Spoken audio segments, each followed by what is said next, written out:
This study aims to establish correlations between the Amarna Letters and biblical events, emphasizing the parallels between ancient texts and biblical narratives.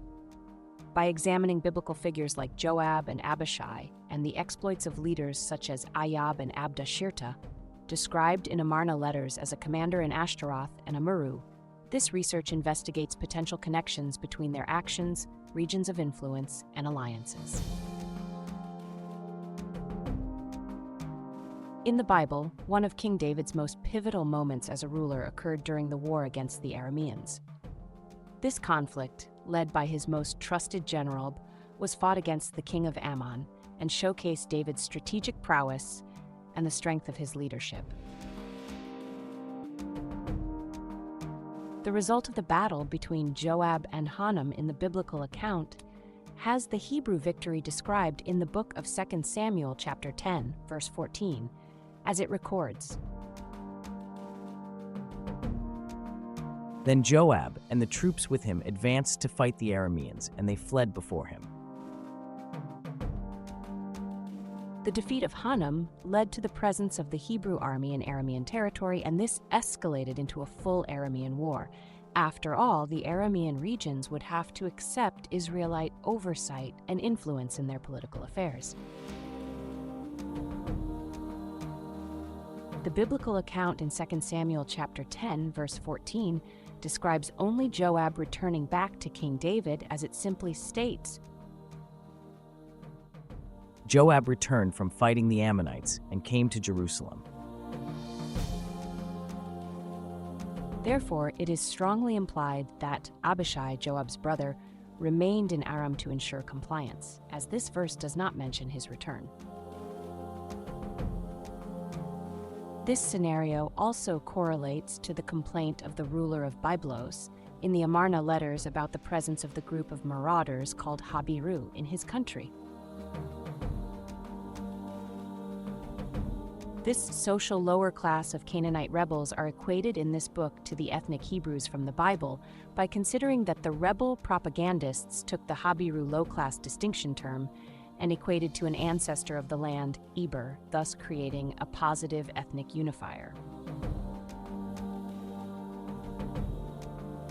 Therefore, the plea for help against the Habiru by the same ruler of Byblos, who rivals Abdashirta, could be equated to David's forces under General Abishai invading northern Syria.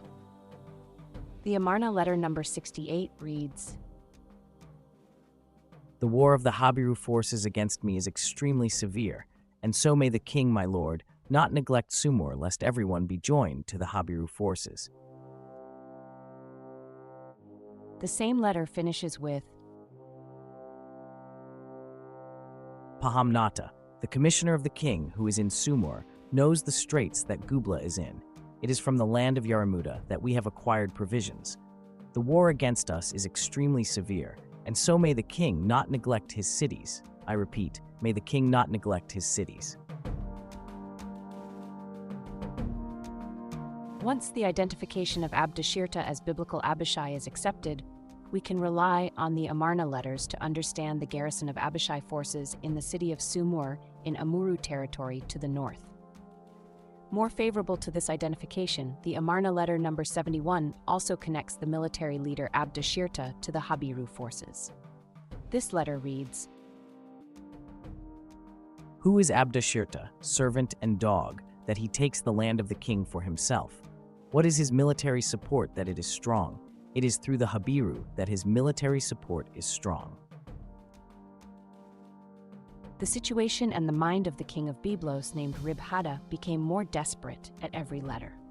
He reports in the Amarna letter number 69 that Abdashirta forces have taken over many Aramean leaders to the Habiru party, including the mayors of Magdala and Kuzbat.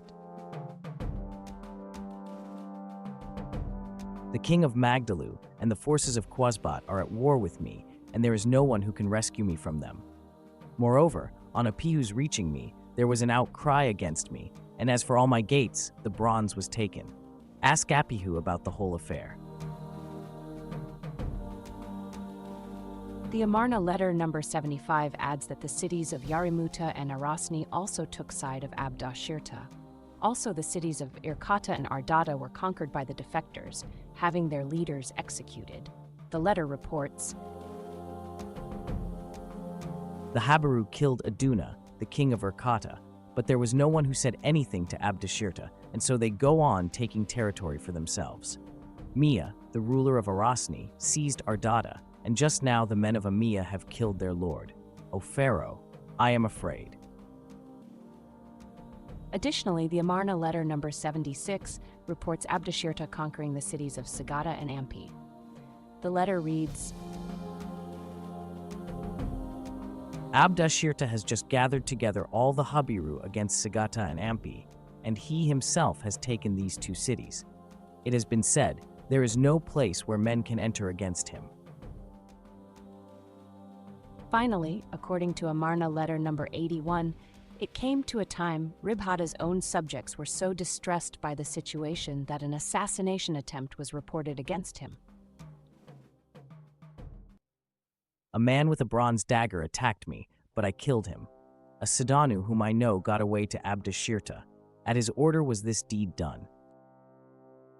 In the next chapter, we will delve into the intriguing identification of Ribhada of Byblos with the biblical Hadad Ezer of Zobah, described in the book of Samuel, who sent letters to all Aramean kings and gathered them in a coalition to confront the Hebrew forces of King David.